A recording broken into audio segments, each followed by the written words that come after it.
तब मैंने देखा कि एक हाथी के 2 सूंड हैं और ये देखकर मेरे आश्चर्य का ठिकाना ना रहा। फिर अर्जुन ने बताया कि हे वासुदेव, मैंने एक पक्षी को देखा जिसके पंखों पर वेद की ऋचाएं लिखी हुई थीं। वह मरे हुए जानवर का मांस खा रहा था।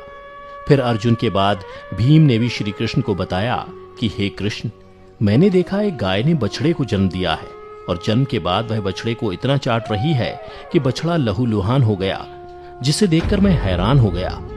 भला कोई माता अपने बच्चों के साथ ऐसा कर सकती है? उसके बाद श्री कृष्ण ने सहदेव से पूछा, सहदेव तुम बताओ, तुमने वन में क्या देखा? तब सहदेव श्री कृष्ण से बोले, हे वासुदेव, मैंने वन में देखा कि एक जगह 6-7 कुएं हैं और आसपास के कुओं में पानी है, किंतु बीच का कुआं खाली है। बीच का कुआं गहरा है, फिर भी पानी नहीं है। यह देखकर मुझे घोर आश्चर्य हुआ कि ऐसा कैसे हो सकता है। उसके बाद नकुल ने कहा, हे नारायण, जब मैं वन में भ्रमण कर रहा था तो मैंने देखा कि एक पहाड़ के ऊपर से एक बड़ी सी शिला यानी पत्थर लुढ़कती हुई आती है और कितने ही वृक्षों से टकराकर उनको नीचे गिराते हुए आगे बढ़ जाती है, परंतु उस विशालकाय पत्थर को कोई भी वृक्ष उसे रोक ना सका। इसके अलावा वह शिला कितनी ही अन्य शिलाओं के साथ टकराई, पर फिर भी वह रुकी नहीं।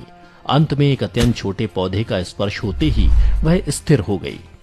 फिर युधिष्ठिर श्री कृष्ण से बोले, हे वासुदेव, हम 5 भाइयों ने जो कुछ भी वन में देखा वो आपको बता दिया, कृपया कर इसका अर्थ बताइए। तब श्री कृष्ण ने युधिष्ठिर से कहा, हे धर्मराज, जैसा कि आपने कहा कि आपने 2 सूंड वाला हाथी देखा, जिसका यह अर्थ हुआ कि कलयुग में ऐसे लोगों का राज होगा जो बोलेंगे कुछ, करेंगे कुछ। कलयुग के शासक अपनी प्रजा की सभी तरह से शोषण करेंगे। उनके मन में कुछ और होगा और दिखावे के लिए कुछ और करेंगे। अर्थात कलयुग में शासकों के लिए आम लोगों का कोई महत्व नहीं होगा, वो बस राज करने के लिए शासक होंगे।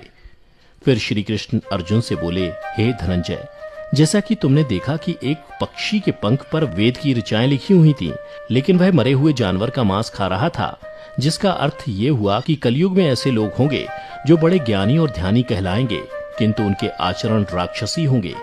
कलयुग में लोग पंडित और विद्वान कहलाएंगे, किंतु यह विचार चलता रहेगा कि कोई मरे और उसकी सारी संपत्ति उसके नाम हो जाए। अर्थात कलयुग के मनुष्य धन और संपत्ति के लोभी होंगे, भले ही उनके पास कितना ही ज्ञान क्यों ना हो। इसके अलावा हे अर्जुन, कलयुग में हर जाति धर्म के प्रमुख पद पर बैठे लोग विचार करेंगे कि कब कोई किसी पद से हटे और हम उस पर विराजमान हो जाएं। कलयुग में ऐसे लोगों की संख्या बहुतायत होगी, कोई कोई विरला ही संत पुरुष होगा। अर्जुन के बाद श्री कृष्ण भीम से बोले, हे गदाधर, जैसा कि तुमने देखा कि एक गाय अपने बछड़े को इतना चाटने लगी कि वो बछड़ा लहूलुहान हो गया, अर्थात कलयुग की माता अपनी संतानों पर इतनी ममता बरसाएंगी कि बच्चों को खुद का विकास करने का मौका ही नहीं मिलेगा, जिसके कारण मोह माया में पड़कर वे बर्बाद हो जाएंगे। इसके अलावा किसी का बेटा घर छोड़कर साधु बनेगा तो हजारों व्यक्ति दर्शन करेंगे, किंतु जब मनुष्य का अपना बेटा साधु बनेगा तो रोएंगे कि मेरे बेटे का क्या होगा। इतनी सारी ममता होगी कि उसे मोह माया और परिवार में ही बांध कर रखेंगे और उसका जीवन वहीं खत्म हो जाएगा। अंत में बेचारा अनाथ होकर मरेगा। भीम जब श्री कृष्ण के जवाब से संतुष्ट हो गए, तब भगवान श्री कृष्ण ने सहदेव से कहा, सहदेव, जैसा कि तुमने बताया कि तुमने वन में 5-7 भरे कुओं के बीच एक कुआं एकदम खाली देखा, जिसका अर्थ यह हुआ कि कलयुग में पैसे वाले अर्थात धनी लोग अपने पुत्र पुत्री के विवाह में या फिर आलीशान भवन बनाने में लाखों रुपए खर्च कर देंगे, परंतु उनके पड़ोस में ही यदि कोई भूखा प्यासा मर रहा होगा तो वह उसकी कोई सहायता नहीं करेंगे। भले ही उनका अपना ही सगा भूख से मर जाएगा, लेकिन वो देखते रहेंगे। इसके अलावा कलयुग में मनुष्य मदिरा, मांस, भक्षण, सुंदरता और व्यसन में पैसे उड़ा देंगे, किंतु किसी के 2 आंसू पोंछने में उनकी रुचि ना होगी।